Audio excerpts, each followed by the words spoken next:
Okay, welcome to the TOEFL writing section. So there are two writing tasks on the TOEFL internet-based test. The first is an integrated essay, and for this one you will read a passage and listen to a lecture and then answer the question where you summarize both and answer the question. And the second essay is an independent task where you're asked to support an opinion on a familiar topic. So I'm going to give you an example of each type of question this evening, or today, I'm sorry, it's evening here, and some examples of some responses and some of the scores that, the upper level scores, I'm sorry.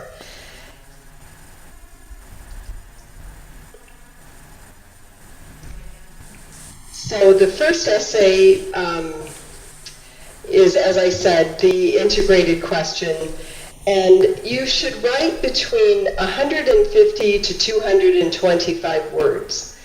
And there's no set number, but that's the recommended number of words. And you'll be allowed 20 minutes to type your essay. You'll be given a reading passage, and you'll have 3 minutes to read, and make sure you take notes.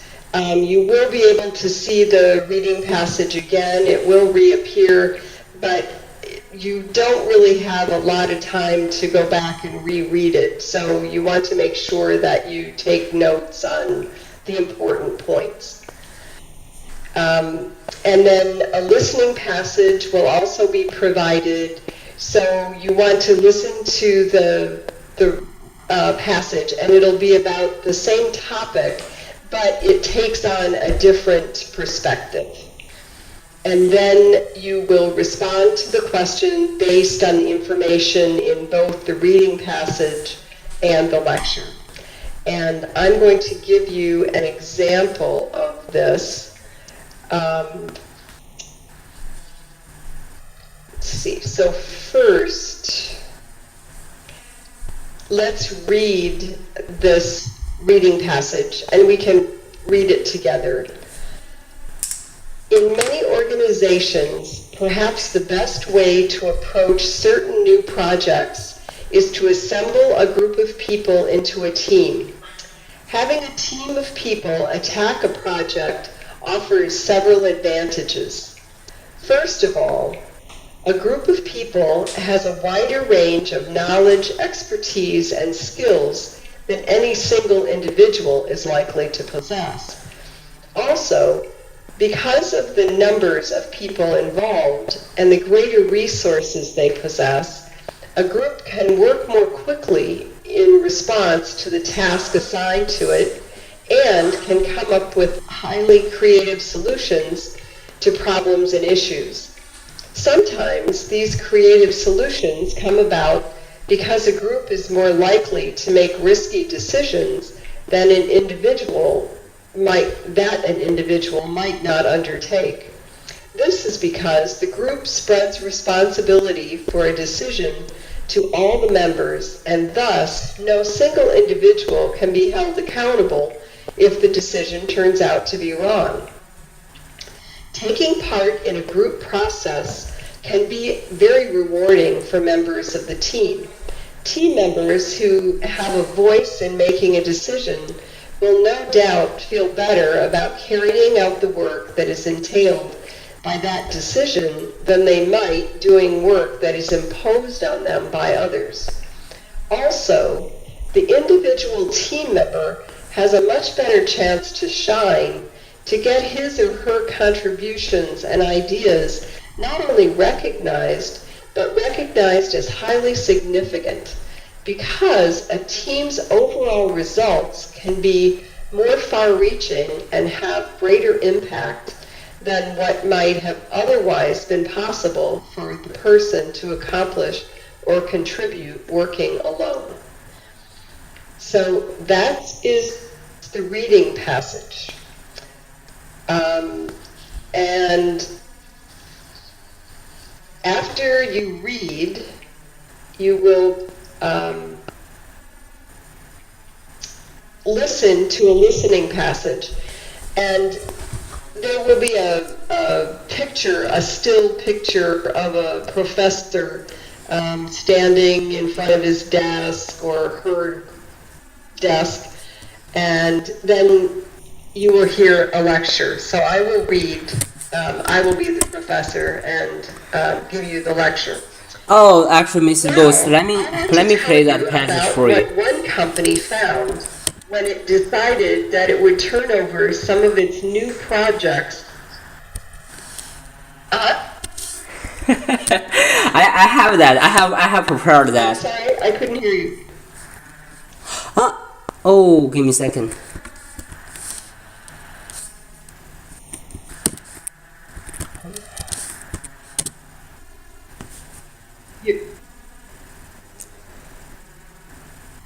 Your voice is breaking up. I'm not catching everything you're saying.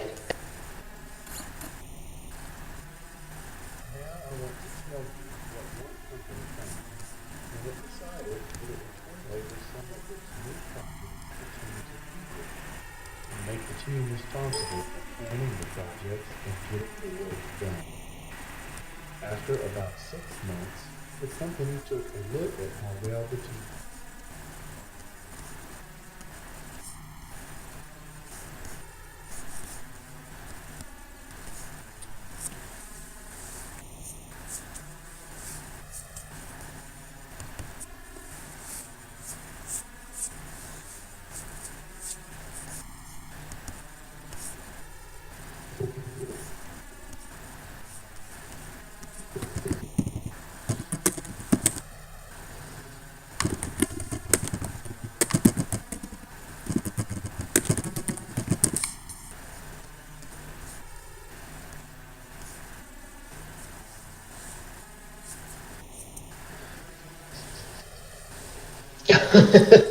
Okay.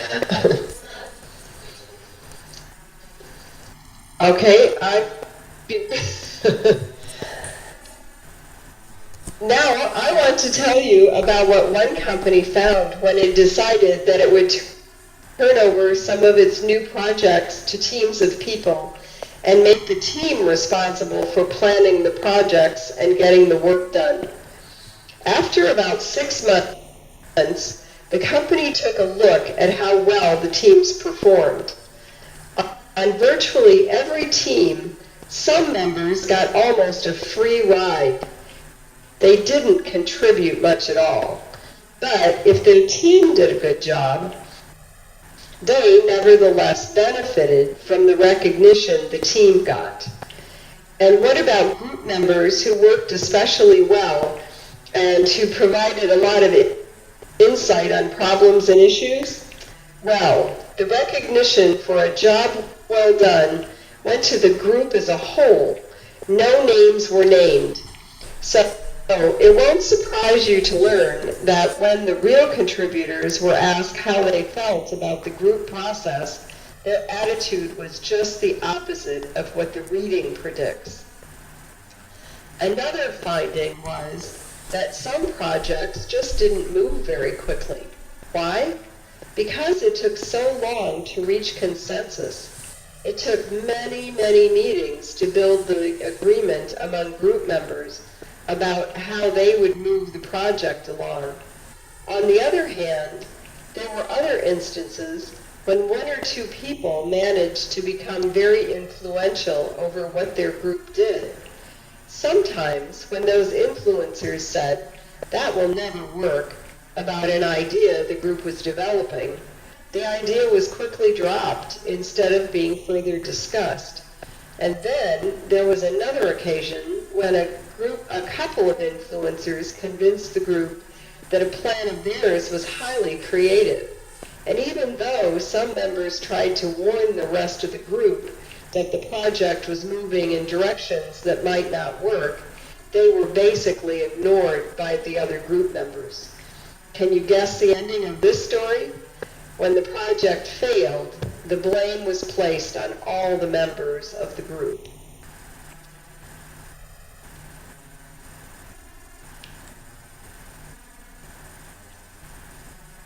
So the reading passage would reappear, and the directions for the integrated writing question come on the screen.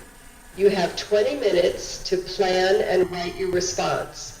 Your response will be judged on the basis of the quality of your writing and on how well your response presents the points in the lecture and their relationship to the reading passage.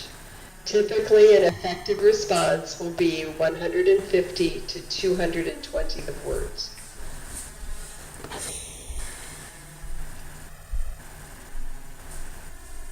So the question, oh, and actually this is where the reading passage comes back, I'm sorry, and then they will give you the question. Summarize the points made in the lecture you just heard, explaining how they cast doubt on points made in the reading. So what do you think is meant by cast doubt? Are they, if you think about both the reading passage and the listening passage, they were both talking about people working in a group. So does the reading passage, what is the point of view, I guess I should say, of the reading passage?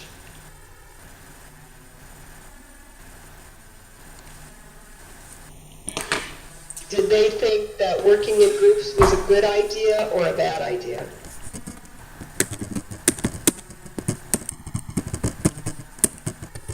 Yeah, they think teamwork is very effective. They thought it was a good idea. Right. So how does the lecture cast doubt on what the reading passage pointed out?